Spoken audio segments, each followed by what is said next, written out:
But let's say that grommet flanges come in several different sizes of hole. We know the thing is 4 inches long and 3/4 inches wide, but we don't know exactly how big that hole is there. And that could be important. Let's say that it is important. We're going to need to ask the seller a question before we're going to place a bid on this thing. So we go up to the right-hand corner here, and we see information about the seller. We want to ask the seller a question. So we click on the Ask a Seller a Question link.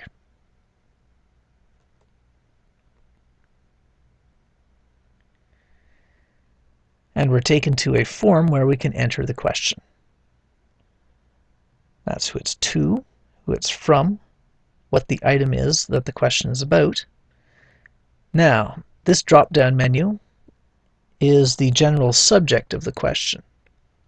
The subject areas are how to pay for the item, about whether we can combine shipping for multiple items. If you were to buy several items from the same seller, it may make a significant savings in shipping if you can bundle them all together in one package.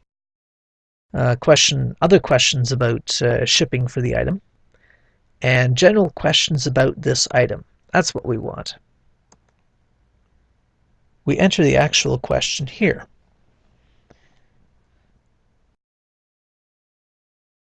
We say, grommet flanges come in various different hole sizes. What's the size of the hole in this flange? There is a size limit on how big the question can be, a 1,000 character size limit, and the remaining characters are listed down here. There's 903 characters left, plenty of space.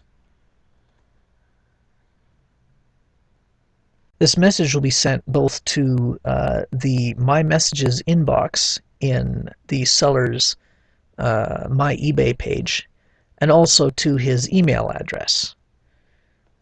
We have the option here of hiding your email address, i.e. the buyer's email address, from the seller, and also of sending a copy of this message to your own email address so that you'll have a copy for your future reference. We won't select either of those because we are actually running both sides of this transaction. There's no need to be concerned about hiding email address. But if you were concerned about, for example, being spammed, or you just wanted your privacy, check this box to prevent the seller from learning your email address. Click on Send to send this question.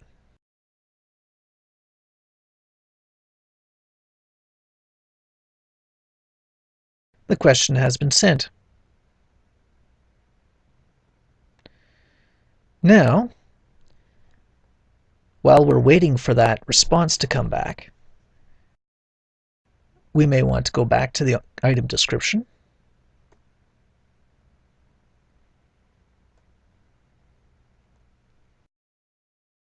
And while we're here, even though we're not ready and willing to place a bid just yet, pending the results of that question, we'll want to keep track of this item so we don't have to go searching for it again in the future. Click on the Watch This Item button to add this item to your watch list.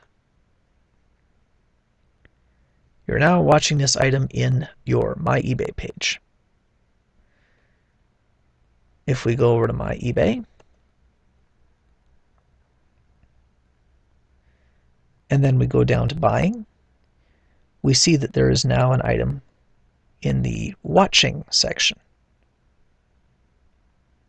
It's already listed right here.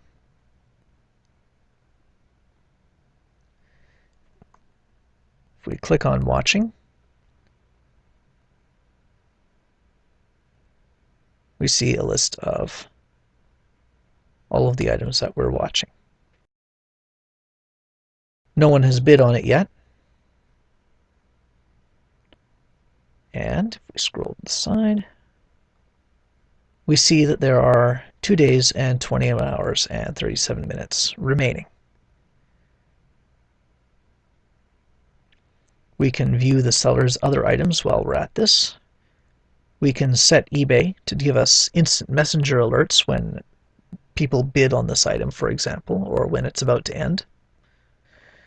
We can contact the seller. Well, we just did that, so we don't need to now. Save the seller so we can keep track of other things that this particular seller might list in the future. And view similar items, which would search for other items that might be similar to this one. There's a listing of similar items down here, which in this case is actually the same item, since it's the only one of its kind that has been listed on eBay. Since there's still more than 2 days left in that auction, and since we have the item watched, we can now go about our business and come back to this later to see whether we've got a response to that question.